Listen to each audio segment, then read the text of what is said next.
weeks, she thought she was losing her mind. Small things. A half-open drawer she swore she closed. A missing snack. The faint smell of something unfamiliar in the air. Living alone in her apartment, she convinced herself it was nothing. Stress, forgetfulness. Maybe she was just tired. Until the night she woke up and heard breathing that wasn't hers. She stayed perfectly still, listening. The sound was close, too close. Her heart pounded. Her eyes scanned the darkness, searching, but she saw nothing. And then, a soft creak from inside the closet. She reached for her phone. No signal. Her fingers hovered over the flashlight, but something told her, don't turn it on. She slid out of bed as quietly as possible. Every step felt deafening. The breathing had stopped, but she knew she wasn't alone. She made it to the door, barely daring to breathe herself, but as she reached for the handle, she heard it, a whisper, just inches behind her ear. Run. She didn't think. She didn't look. She bolted out of the apartment, slamming the door behind her. When police arrived, they found the apartment empty. No signs of forced entry. No one hiding inside. Until they checked the vents. A crawl space, barely wide enough for a person to fit through.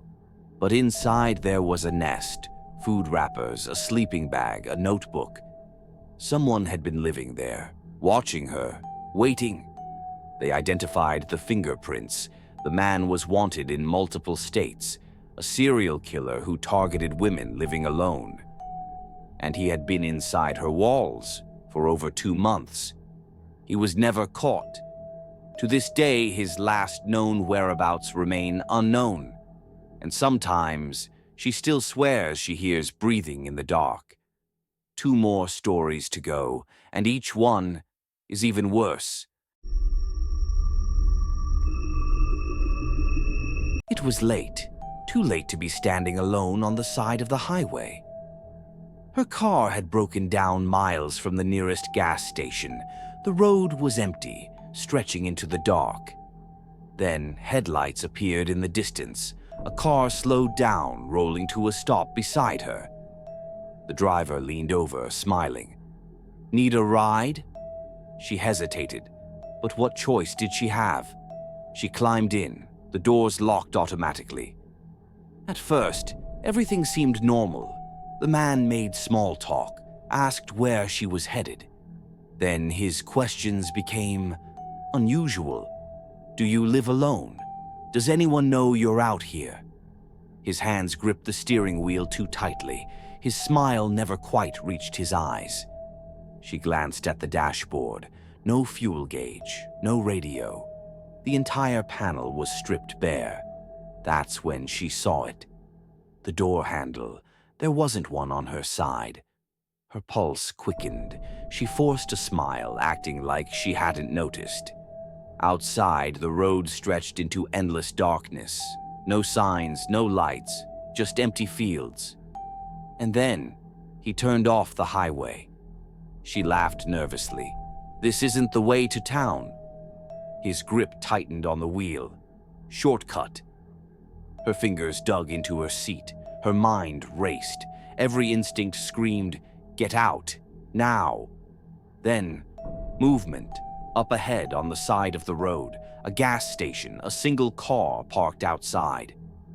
Without thinking, she did the only thing she could. She grabbed the steering wheel. The car jerked violently, spinning out.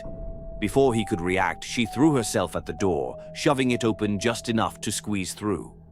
She hit the ground hard, scraped hands, torn clothes, but she ran, straight to the gas station. The attendant saw her. She screamed for help. By the time they turned to look, the car was gone. She gave the police a description, the make of the car, the man's face. They searched, but they found nothing. Weeks later, she got a call. The vehicle had been linked to a string of disappearances. Different highways, different states, same method. None of the other passengers were ever found. And the man who picked her up that night? He was never seen again. She was exhausted. A long day at work, a late dinner, the kind of night where you collapse into bed without a second thought. She locked the door, checked the windows. Everything was normal, or so she thought.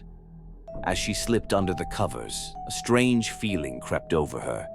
The kind you can't explain, the kind that makes the hair on the back of your neck stand up. She turned off the light, pulled the blankets tight, and then, just as she was about to fall asleep, she heard it. A breath, close, too close. It came from beneath the bed. Her entire body froze. She held her breath, listening. Was it her imagination, a trick of the mind, or was someone... She wanted to run, wanted to scream, but she knew. If she moved, whoever was down there would know she was awake. Slowly, she reached for her phone. Her fingers barely brushed the screen when her chest tightened, her heart pounded in her ears. And then, her phone lit up. A message from her roommate. "Are you home? I just saw someone go into your room." She didn't hesitate. She launched herself off the bed, sprinting for the door. A hand shot out from underneath, grabbing her ankle. She kicked, hard, broke free, tore through the hallway, yanking open the front door and running straight outside. Neighbors heard the screams, called the police. When they arrived, they searched the room. Under the bed, in the closet, every corner of the apartment. But whoever had been in there was gone. Nothing was stolen. No signs of forced entry. The only thing they found, a knife left under the bed, and a single note written on the wall in tiny, careful letters. "I watch you sleep." Whoever it was had been hiding there for hours, maybe longer. And if she hadn't woken up, she never would have. These were just 3 stories of people who came face to face with pure horror and lived to tell the tale. But not everyone is so lucky. How many others have disappeared, their stories left untold? If you enjoyed this video, there's more waiting for you. Check out our playlist of real-life horror stories. And tell us in the comments, which story chilled you the most? Or better yet, have you ever felt like someone was watching you?